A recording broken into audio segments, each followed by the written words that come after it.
Okay, week 3 is in the books. I guess this week I felt kind of like the intensity is really picking up in all of our classes. Um, it's been very nice to have full classroom time with most of our instructors again. I know week 2 we were kind of on our own doing a lot of independent work. I understand that professors have very busy lives as well, not just us, and this is their summer that they're sacrificing along with us. So we were, on our own, and now it's nice to have instructors back with us. I guess special ed has really started to pick up. We have one of our projects now where we each have to present, or each group has to present a different disability and give examples of how it would be handled within a classroom situation.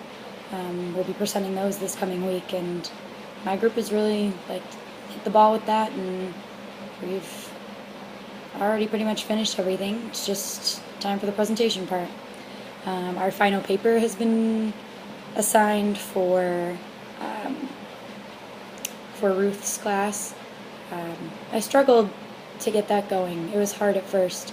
It's very open-ended. It's just kind of a reflection using all of the readings from throughout the term, and I thought it was going to be so easy. I would sit down and it would all just come to me, and it has been the exact opposite. I've just had to really sit back and think about what we've done this entire term, and I just felt like paragraphs weren't flowing together. It would be easy to write 1 or 2 paragraphs, and then all of a sudden I felt like I was going off in a completely different direction.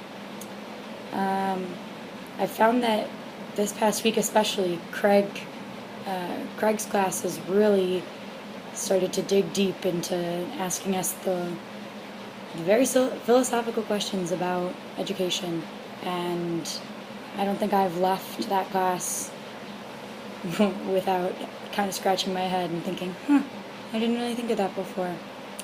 For tech class, we have been working on, I don't know if it was last week or extra normal. I think last week was the extra normal. This week was VoiceThread, and I finished it. I'm not sure if I was exactly 100% happy with it, but it was okay. It's a very cool application, and I think that with more time to tinker and toy with stuff, I would have been able to do a much better job, but I was okay with my product.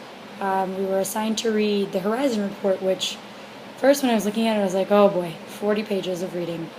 But I really enjoyed the section on integration of tablets into education, and how a lot of universities seem to be replacing textbooks with tablets. They're giving their students tablets that already come preloaded with the coursework. They're using them in the labs. They're using all kinds of educational applications, and that's exactly what National Lewis and AUSL have been doing. So I really understand why we're trying to gain all of this knowledge and the skills to use all of the all of the different applications and processes that our tablet can really use. So I have, in the last 3 weeks, I've honestly learned way more about Mac products than I ever have. I've not been a Mac user. Aside from having an iPad or iPod, I would sit at a Mac and just kind of scratch my head. I had to use it for my television class in high school, because that's how we did our editing, but even that, it was 1 or 2 applications. Now I feel like I'm really gaining some knowledge about the different applications. So hopefully next week I will have good things to say about these projects and final papers. I've been placed at a kindergarten school in Austin, so I'm super excited about that. Friday was kind of like Christmas for all of us, so it was really fun to see everybody's reactions on Facebook and how everybody feels about where they're going. So I'm really, really looking forward to getting into the classroom and meeting my little baby kindergartners.